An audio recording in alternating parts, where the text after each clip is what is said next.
네, 안녕하세요. 이번 시간은 전산회계 1급 95의 기출문제 풀이를 해보도록 하겠습니다. 1번입니다. 다음 중 기말 결산 과정에서 가장 먼저 수행해야 할 절차는 무엇인가? 그래서 순서는 이렇게 되어 있죠. 첫 번째는 수정 전 시산표를 작성을 해주셔야 되고요. 그 다음에 뭘 하냐면은 수정 분기를 넣어주시고, 그 다음에 계정을 마감시키신 다음에 마지막에 재무제표를 확정하시면 되겠죠. 그래서 가장 먼저 수행해야 되는 거니까 답은 2번이 되겠습니다.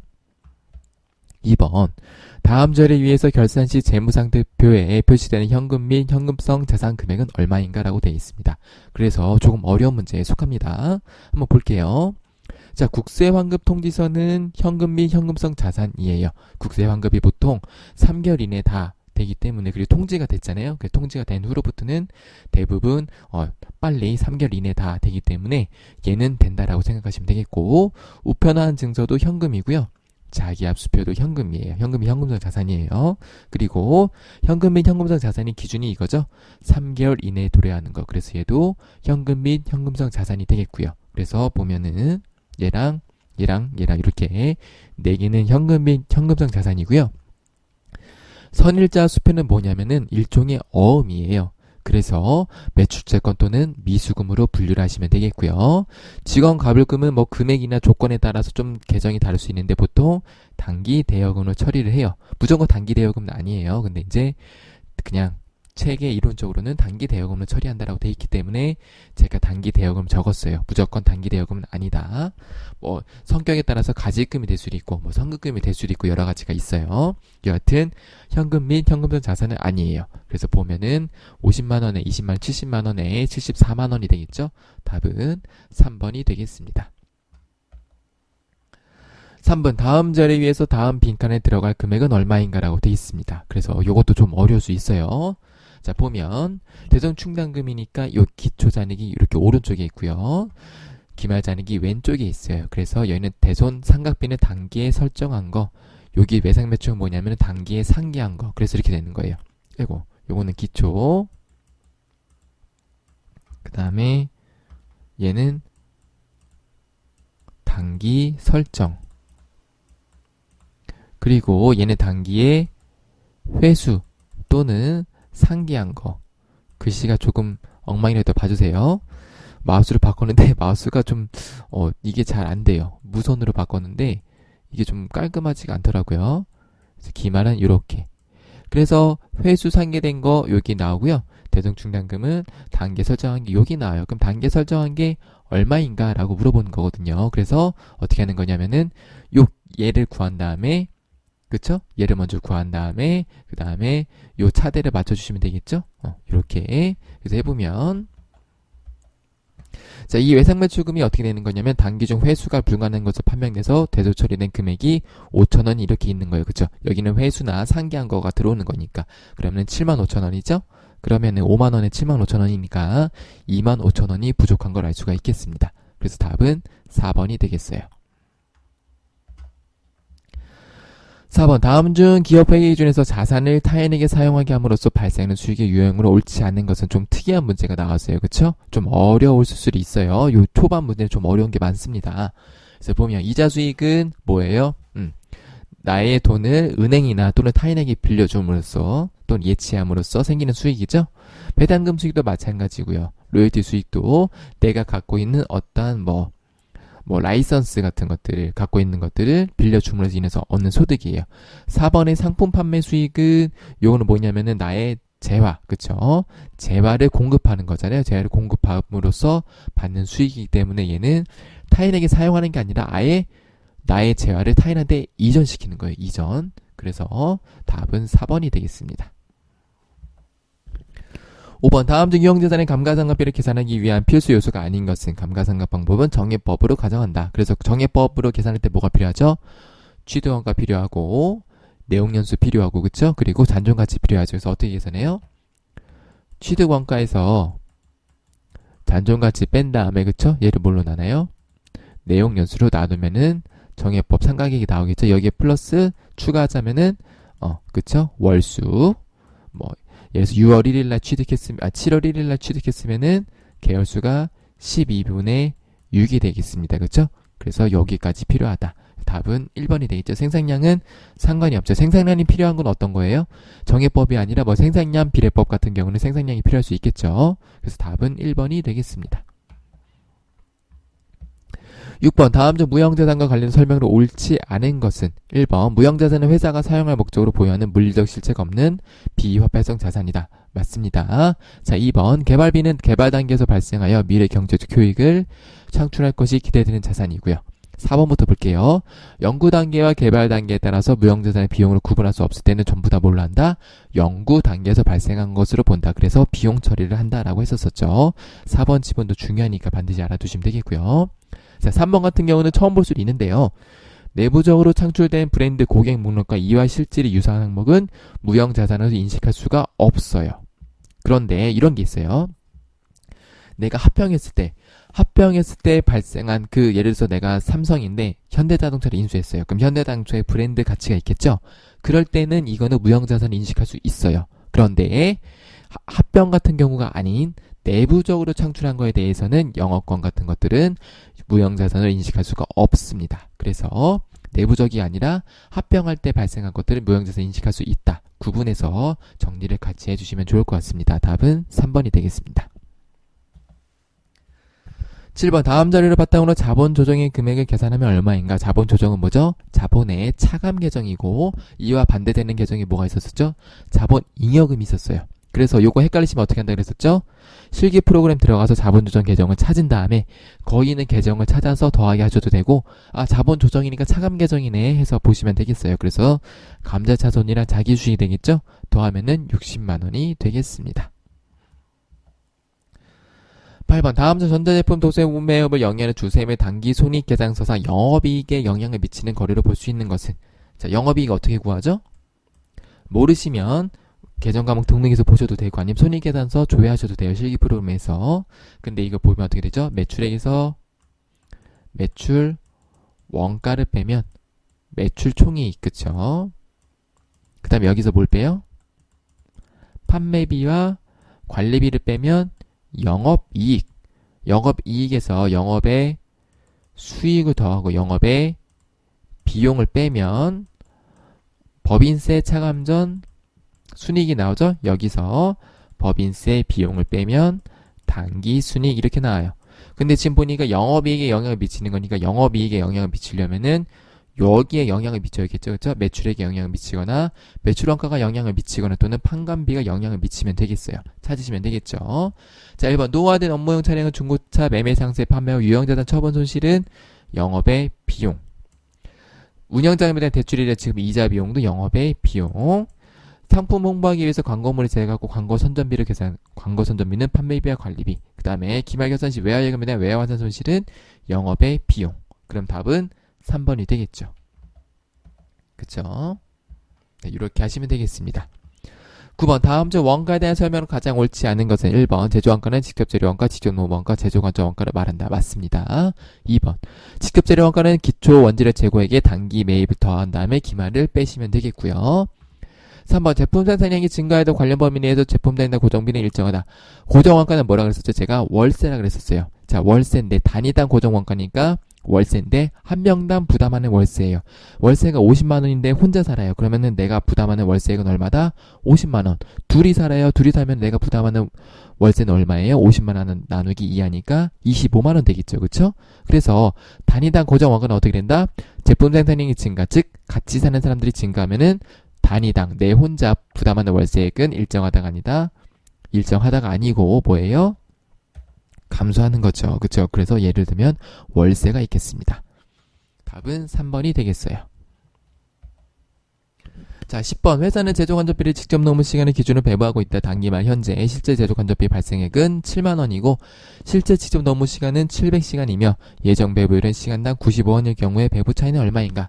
그래서 요것도 틀리면 안 되는 문제예요. 그래서 제가 멤버십 특강으로 올려드렸었죠. 그래서 이런 문제와 실기 문제들을 어려운 문제, 전산세무 1급, 전산세무 2급에 있는 문제들을 가지고 제가 풀어서 연습을 시켜드렸었어요. 멤버십 나오시는 분들은 요거 솔직히 눈으로도 풀 수 있어요. 그렇죠? 어떻게 풀어요? 7만원이네, 그쵸? 그 다음에 700 곱하기 95에서 나오는 금액. 그럼 얘네들의 차이는 실제가 더 크니까 과소 배부 얼마다 해서 나올 수 있어요. 그쵸? 자, 이렇게 푸실 수도 있고, 한번 해보면 이렇게 푸는 거죠.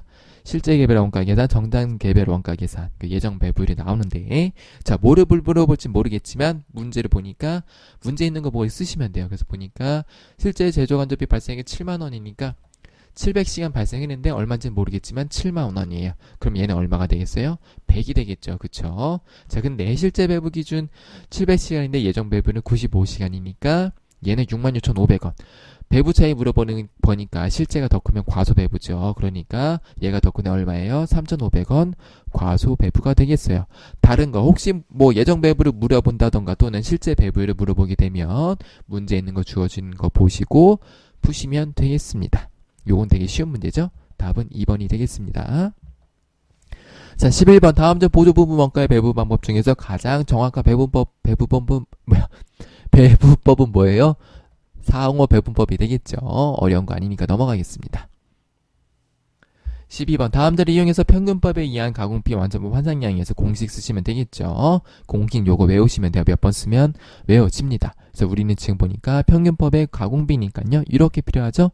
자, 평균법의 가공비 완전법 환산율 계산하면 되는데 친절하게 단기 완전법 수량 줬어요. 그쵸? 그리고 기말 제공품 수량도 이렇게 줬어요. 그럼 하시면 되겠죠.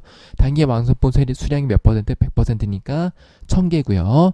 기말 제공품의 완성도 퍼센트니까 100개 곱하기 50%에서 50개 나오죠? 2개 더 하시면은 1050원 되겠어요. 요것도 숙달이 되시면은 바로 풀 수 있어요. 어떻게 푸시냐면 T계정 딱 그려서 500개고 600개네. 그리고 1000개고 100개인데 평균법이니까 얘 필요 없어. 그쵸? 그 다음에 여기 100%고 완성품 환산율 퍼센트니까 100에 50%가 50개네. 그럼 바로 이렇게 얘도 눈으로 풀 수 있어요. 이렇게 푸시면 되겠습니다. 이런 것도 나오시면 맞추셔야 돼요. 13번 다음 중 현행 부가가치세법에 대한 설명이 틀린 것은 1번 부가가치세는 사업장마다 신고 및 납부하는 것이 원칙이에요. 원칙 예외도 있는 거죠. 그렇죠? 2번 부가가치세 부담은 전적으로 최종소비자가 하는 것이 원칙이고요. 3번 사업장 독립적으로 재화를 공급하는 자는 영리를 목적으로 하는 경우에만 납세 의무가 있다고 되어 있는데요. 영리를 목적으로 하는 것이 아니라 영리 목적이 없어도 납세 의무가 있어요. 4번 부가가치세의 납세 의무자는 과세된 재화 또는 용역을 공급하는 사업자와 재화를 수입하는 자이다. 요 4번 내용은 어려운 문제예요. 그래서 부가세는 뭐만 돼요? 사업자랑 수입하는 사람. 사업자는 법인이겠죠. 그래서 개인 법인이나 법인만 되고요. 재화를 수입하는 자는 개인도 되는 거예요. 그래서 요거를 가지고 문제도 어렵게 나올 수가 있습니다. 4번 지문은 반드시 정리를 같이 하시면 좋겠어요. 사업자는 법인과 개인 중에서 법인인 사업자. 그쵸? 그래서 결국은 법인만 되는 거고요. 재화를 수입하는 자는 개인도 된다. 그래서 요것도 반드시 정리를 해두세요. 14번 다음 중 부가가치세법상 재화 공급으로 간주되어 과세 대상이 되는 항목은 무엇인가 라고 되어 있습니다. 그래서 보니까 1번 직장연회 및 직장문화와 관련된 재화를 제공하는 경우는 복리후생 성격이니까 안 되고요. 2번 사업을 위해서 착용하는 작업복, 작업무 및 작업화를 제공하는 경우도 안 되고요. 3번 사용인 1인당 연간 10만원 이내의 경조사와 관련된 재화도 안 돼요. 그래서 1번, 2번, 3번은 복리후생 또는 실비 변상적 성격이기 때문에 안 되고요. 4번이 정답인데요. 사업자가 자기 생산 취득 재화를 자기의 고객이나 불특정 다수에게 증여하는 경우에는 재화 공급으로 간주가 됩니다. 자, 그리고 중요한 게 뭐냐면은 매입생 공제를 받으셔야 되는데 요거는 보통 다배입생 공제를 받았다고 주기 때문에 무시하셔도 괜찮습니다. 자, 15번 쉽죠? 사업 다음 중 세무에서 필요적 기재사항 아닌 것은 뭐예요? 4번의 작성 연원월이 되겠습니다. 죄송합니다. 작성 연원월이 아니라 3번의 공급 품목이 되겠어요. 제가 잠깐 헷갈렸네요. 그래서 세무계산서를 보시면 여기 그쵸? 여기 사업자 등록번호랑 사업자명 그리고 여기 작성연원일 죄송해요. 그리고 공급가액이랑 부가세 그리고 공급받는 자의 사업자 번호가 되겠고요. 요 밑에는 작성연원일이 아닌 요 밑에 있는 날짜는 가끔 문제로 여기 나와요. 제가 요거는 순간 헷갈렸어요. 죄송합니다. 그래서 얘는 필요적 기재사항이 아니고 그래서 여기 얘네들 체크한 것 뺀 나머지들은 전부 다 임의적 기재사항이에요. 그래서 여기에 공급 품목도 여기 있어요. 얘도 임의적 기재사항이 되겠고요. 그래서 좀 더 자세히 알고 싶으신 분들은 제가 올려드린 강의 부가가치세 중에서 세금계산서 강의를 보시면 제가 요거를 세금계산서를 붙여가지고 별도로 설명 항목이 있어요. 그거를 참고하셔도 괜찮을 것 같습니다. 잠깐 쉬었다가 실기로 넘어가 보도록 하겠습니다. 네, 실기입니다. 다음은 주 옥상테크 사업자 등록증이다. 그래서 내용을 검토해서 누락 부분을 추가 입력하고 잘못된 부분은 정정하시면 되겠어요. 어렵지 않으니까 넘어가겠습니다. 2번 다음 틀을 보고 계정과목 및 정교 등록에 반영하시오. 그래서 계정과목 및 정교 등록 들어가셔서 하시면 되겠죠. 이것도 어렵지 않으니까 넘어갈게요. 3번 외상매출금과 외상매입금의 초기이율은 다음과 같아서 거래처별 초기이율 메뉴 들어가셔서 올바른 금액으로 전부 다 수정을 해주시면 되겠어요. 이것도 어렵지 않으니까 넘어가 보도록 하겠습니다. 자, 일반적폐 입력입니다. 공장에서 사용 중인 기계장치 수리비로 1,500만원을 지출했는데 기계장치의 가치가 증가한 자본적 지출이니까 얘는 무슨 처리한다? 자산으로 처리하시면 되겠어요. 그래서 어떻게 하는 거냐면 7월 3일날 기계장치 1,500에 보통예금 1,500 하시면 되겠죠? 얘는 일반전폐 입력이기 때문에 부가세가 없어요. 없으면 없는 대로 하시면 돼요. 문제에서 주어진 대로 하시면 되겠습니다. 2번 태종빌딩과 전월에 체결한 봉사 건물 임대차 계약의 잔금일이 도래해서 임차 보증금 5천만원 중에서 계약일에 지급한 500만원 제한 4,500만원은 보통예금 계좌에서 이차였다라고 되어 있습니다. 그래서 보면 자, 계약일에 지급한다고 되어 있는데 선급금은 계약금을 지급한 거를 선급금이라고 하고요. 선수금은 계약금을 받은 거를 선수금이라고 하죠. 그래서 요거는 자주 나오기 때문에 반드시 암기를 하셔야 돼요. 하다 보면 자동으로 외워지는데 내가 익숙하지 않으신 분들은 암기를 하시면 되겠습니다. 자, 그래서 보면은 자, 7월 5일날 선급금 먼저 없애시면 되겠죠. 그쵸? 선급금은 뭐예요? 자산이죠? 근데 이제 대체하는 거니까 선급금 500을 죽여주시면 되겠고 나머지는 보통예금으로 4,500을 지급했어요. 얘가 뭐다? 임차 보증금이 되겠죠. 이렇게 하시면 되겠습니다. 3번 사무실에서 사용한 에어컨은 수연전자기 200만원에 구입했는데요. 대금을 2주에 지급하기로 하였다. 에어컨 설치 비용은 25만원은 보통예금 계좌에서 바로 지급하였다. 단 에어컨은 자산으로 처리하라고 되어 있습니다. 그래서 설치 비용이 뭐예요? 얘는 어떻게 돼요? 유형자산의 취득원가에 가산해야 되는 거죠. 그쵸? 그래서 유형자산의 취득원가 부대 비용은 전부 다 자산으로 처리한다. 그래서 그걸 알아두시면 되겠습니다. 그래서 비품이 얼마가 돼요? 200에 25만원 더해서 225만원이 되겠고 보통예금으로 25만원 지급했으니까 보통예금 하시면 되겠고 나머지 대금은 미지급금이 되겠죠. 수연전자한테 2주 후에 지급하는 거니까요. 그래서 이렇게 정리를 하시면 되겠고 이 문제의 포인트는 이 부대 비용을 자산의 취득원가에 가산을 해야 된다라는 것입니다. 4번 달리차의 외상매출금 1,000만원 중에서 600만원 보통예금으로 입금받고 나머지는 자기합수표로 받았다. 우리 아까 이런 문제에서 자기합수표 뭐였죠? 현금이었죠. 그래서 하시면 되겠습니다. 자, 외상매출금을 받았는데 어떻게 받았어요? 600은 현금, 나머지는 600만원은 보통예금, 나머지는 현금이 되겠습니다. 5번 전자부품용 기계장치를 성능자로 폐기 처분하였다.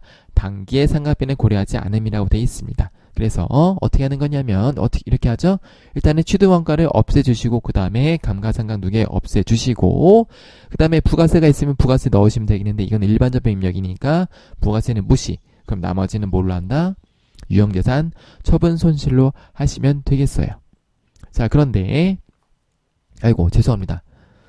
유형재산 처분 손실인데 아마 이게 혹시나 이렇게 돼 있을 수도 있어요.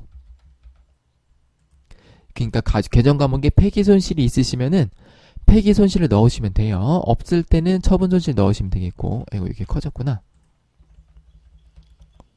그래서 요거는 우리 회사는 선생님 저 실무자인데 저희 회사는 폐기 손실이 따로 있어요. 그럼 그거 쓰시면 되는데요. 쉬운 문제 없으면은 처분 손실 쓰시면 되는 거예요.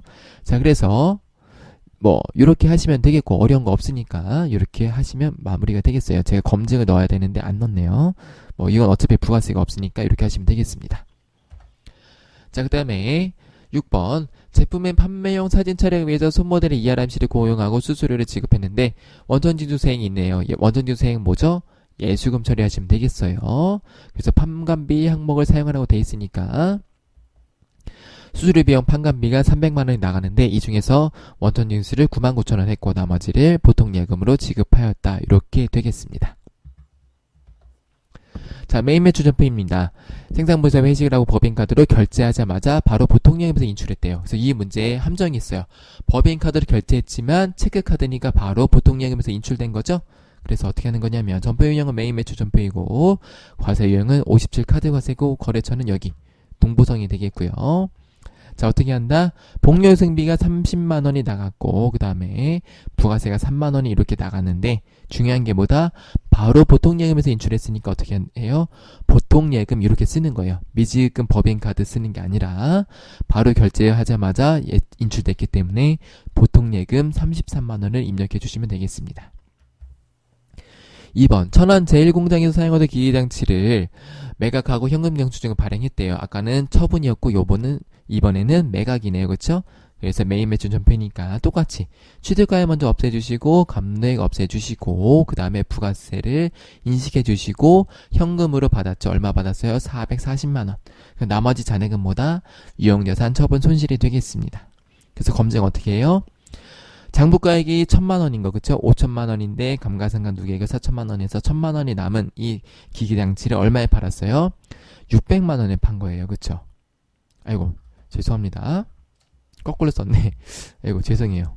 얘를 400만원에 팔았죠? 그러면 처분 손실이 600만원이 되는 거예요. 그쵸? 그래서 이렇게 검증을 하시면 되겠어요. 그래서 유형자산 처분 손실은 이렇게 해서 부가세가 빠진 금액으로 확인이 되면은 맞게 분계를 한 거다. 이렇게 확인을 하시면 되겠습니다.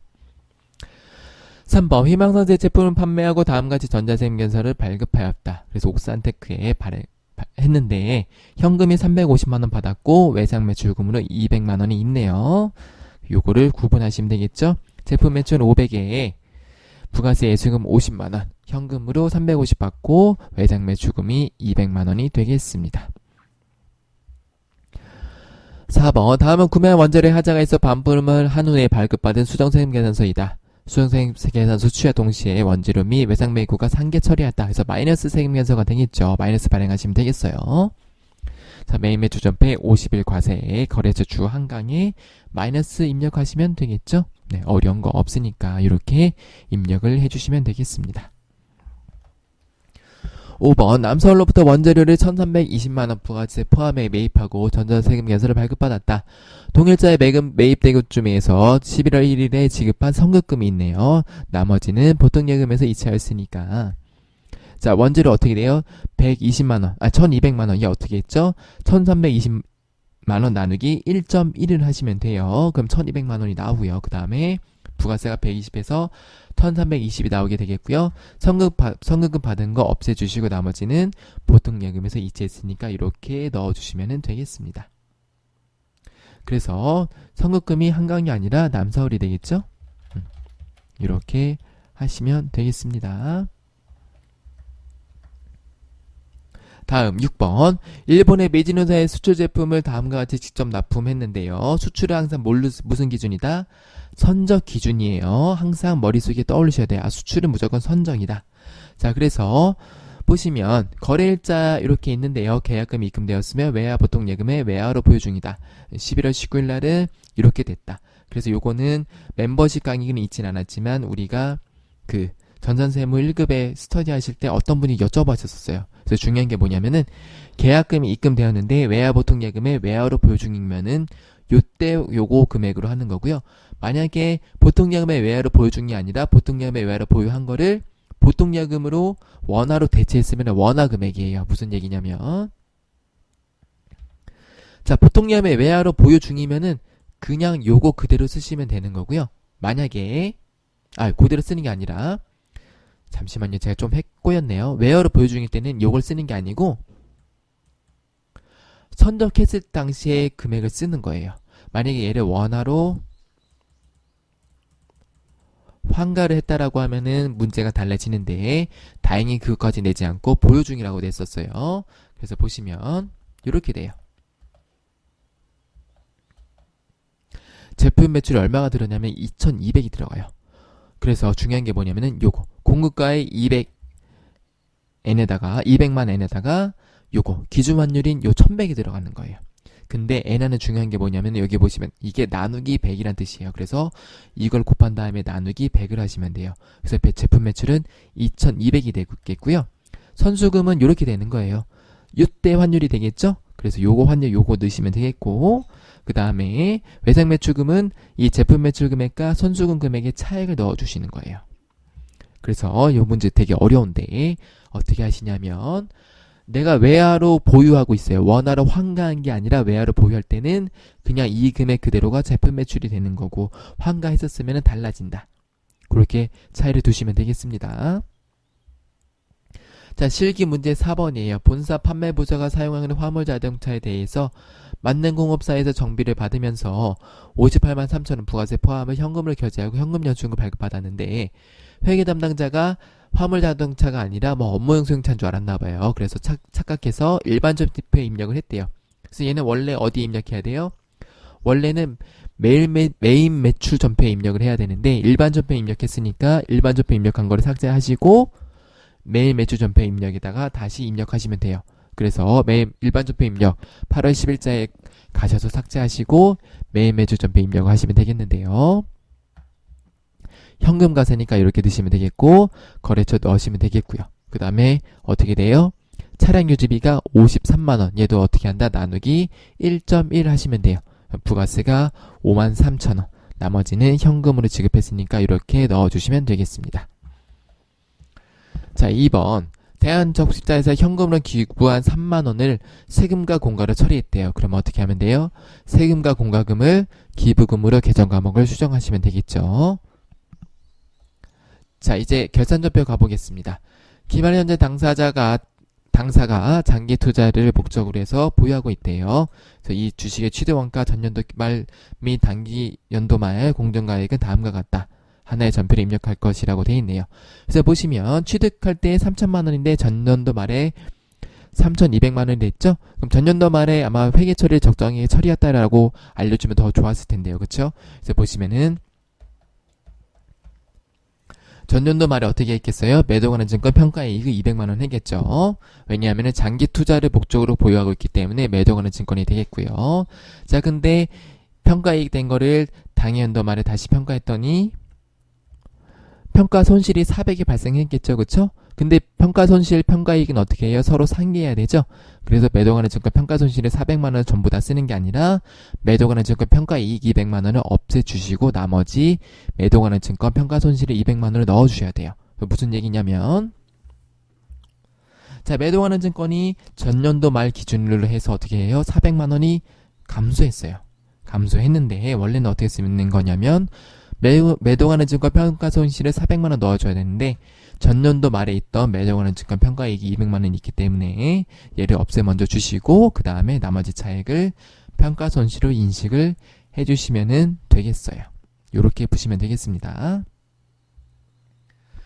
자, 2번 기말 현재 장기 차입금 현황은 다음과 같다. 그래서 2021년 말 기말 기준으로 해서 유동성 장기 부채로 대체하라는 문제인데, 자, 첫 번째 거 보니까 상환 예정일이 2023년 12월 1일이니까 얘는 어떻게 한다? 그대로 장기 차입금이 되겠고요. 두 번째 거 보니까 2021년 말 기준으로 1년 이내에 도래하는 게 있죠. 2022년 6월 30일은 2021년 말 기준으로 1년 이내에 들어가죠. 그래서 얘는 유동성 장기 부채로 장기 차입금을 대체를 해주시면 되겠습니다. 3번 당사는 매 회계연도 말에 외상 매출금 받은 잔액의 1%를 대손충당금으로 설정하고 있다. 보충법으로 회계 처리하시면 되겠죠. 대손충당금 설정에 필요한 정보는 관련 데이터를 조회하여 사용할 것. 그래서 어디서 조회하시면 되겠냐면은 재무상태표에 조회하시면 돼요. 자, 그래서 대손상각비는 중요한 게 보다 매출채권, 외상매출금이나 받으러 오면 대손상각비 판간 계정을 쓰시면 되겠고, 매출채권 이외의 대손상각비는 기타의 대손상각비, 그래서 얘는 영업의 비용으로 처하시면 되겠는데요. 문제에는 외상매출금이나 받으러 오미니까 전부 다 대손상각비 판간 계정을 쓰시면 되겠다. 그래서 어려운 건 없죠. 조회하시면 이렇게 금액이 조회가 되는데요. 자, 1% 설정하시면 되겠죠. 설정된 게 이렇게 있으니까 1% 설정한 다음에 기존에 충당금 설정되어 있던 거를 뺀 나머지를 분계를 넣어주시면 되겠어요. 받으러 오면도 마찬가지로 1% 설정한 다음에 기존에 설정되어 있던 거를 빼서 나머지를 하시면 되겠습니다. 그래서 이렇게 처리하시면 되겠습니다. 자, 이제 마지막 문제 6번인데요. 요거는 실기를 같이 한번 해보도록 하겠습니다. 그래서 보면 화면에 이렇게 하고 해볼게요. 뭐 크게 어려운 거 아니니까. 그래서 1번.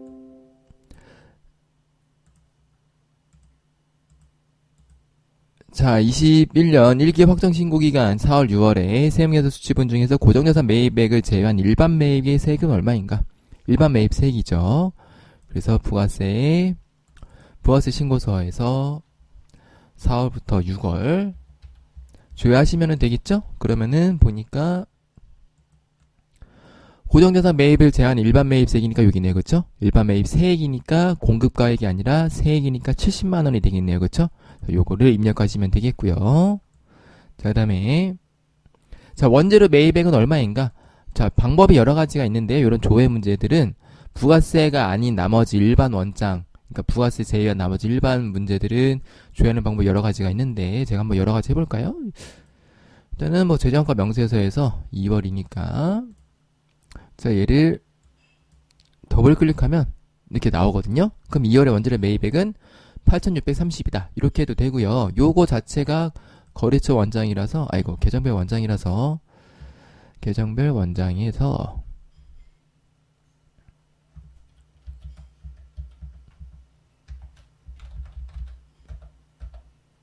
뭐 이렇게 조회하셔도 되고요. 그러니까 방법은 여러 가지예요. 편한 대로 하시면 돼요. 근데 저는 기본적으로 이렇게 하는 걸 추천드려요. 이게 좀 편하거든요. 누르고, 조회해서 더블 클릭하면 나와요. 이렇게. 단기 원재료 매입액 누르셔도 되고 계정별 원장에서 한 번 더 확인하셔도 되고 방법은 여러 가지가 있습니다. 자, 그 다음에 3번 1기 확정 부가세 신고서에 반영된 내역 중에서 6월에 카드로 매출된 공급대가는 얼마인가?